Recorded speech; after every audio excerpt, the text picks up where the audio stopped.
Halo guys, di konten kita kali ini kita melihat bonsai kelas bintang di Festival Bonsai Sriwijaya Palembang 2021. Di sini para sultan bonsai kelas yang ada di Sumatera Selatan, bahkan di luar Sumatera Selatan berkumpul di sini guys, di Optimal Palembang. Nah, jadi buat masyarakat Palembang itu kalau mau lihat bonsai-bonsai yang berkelas harga puluhan juta bahkan miliaran rupiah ada di sini. Di sini kita bisa melihat jenis-jenis bonsai itu banyak sekali guys.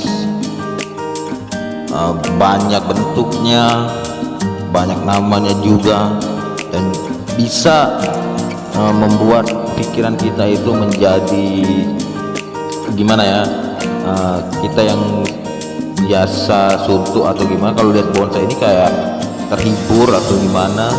Nah, disinilah letak seni bonsainya itu, dan bahkan yang membuat dia itu mahal karena umur dan juga bentuknya juga, terus teksturnya juga itu emang sangat indah guys.